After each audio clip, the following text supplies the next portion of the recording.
एक हरे भरे जंगल के पास एक खूबसूरत सा इलाका था जहां बहुत से जानवर मिलजुल कर रहते थे। इसी जंगल में एक लोमड़ी रहती थी जिसका नाम सीता था।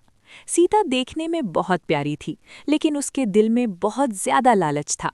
वो हमेशा दूसरों की चीजें हासिल करना चाहती थी और कभी भी किसी के साथ बांटना पसंद नहीं करती थी। जंगल के सब जानवर सीता को जानते थे और उसकी आदतों से वाकिफ थे, इसीलिए कोई भी उस पर ज्यादा भरोसा नहीं करता था। एक दिन जंगल में खबर फैली कि दरिया के किनारे बहुत सारे मीठे और ताज़ा फल लगे हुए हैं। ये सुनकर बंदर, हिरन, खरगोश और हाथी सब बहुत खुश हो गए और उन्होंने फैसला किया कि वो सब मिलकर फल तोड़ेंगे और बराबर बराबर तकसीम करेंगे। ये बात सीता ने भी सुन ली। उसके दिल में फौरन लालच पैदा हो गया। उसने सोचा कि अगर वो होशियारी करे तो सारे फल अकेले ही हासिल कर सकती है। अगली सुबह सब जानवर दरिया के किनारे पहुंच गए और खुशी खुशी फल तोड़ने लगे। सीता भी वहां आ गई, लेकिन उसके दिल में नीयत ठीक नहीं थी। सीता ने आहिस्ता आहिस्ता बंदर के कान में कहा कि हाथी तुम्हारे फल ज्यादा ले रहा है। फिर वो हिरन के पास गई और कहा कि खरगोश तुम्हें धोखा दे रहा है। इस तरह सीता ने सब जानवरों के दिल में शक डाल दिया।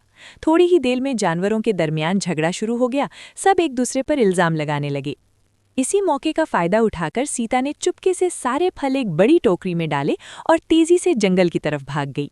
सीता बहुत खुश थी और सोच रही थी कि अब वो कई दिनों तक अकेले ही मज़े से फल खाएगी। लेकिन लालच का अंजाम हमेशा बुरा होता है।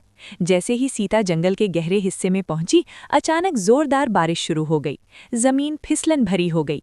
सीता का पांव फिसला और उसके हाथ से टोकरी गिर गई। सारे फल कीचड़ में गिरकर खराब हो गए। बारिश की वजह से सीता रास्ता भी भूल गई। वो बहुत डर गई और जोर जोर से रोने लगी। कुछ देर बाद जंगल के जानवर उसकी आवाज़ सुनकर वहां पहुंचे। हाथी ने नरमी से पूछा, सीता, तुम यहाँ अकेली क्यों हो? सीता को बहुत शर्मिंदगी महसूस हुई। उसने रोते हुए सारी सच्चाई जानवरों को बता दी और कहा कि उसका लालच ही उसकी परेशानी की वजह बना। सीता ने सबसे माफ़ी मांगी। जानवरों ने आपस में बात की और फिर सबने फैसला किया कि सीता को माफ़ कर दिया जाए। उन्होंने मिलकर सीता को जंगल से बाहर निकाला और उसे समझाया कि मिलजुल कर रहने में ही असल खुशी है। इस दिन के बाद सीता ने अपनी जिंदगी बदल ली।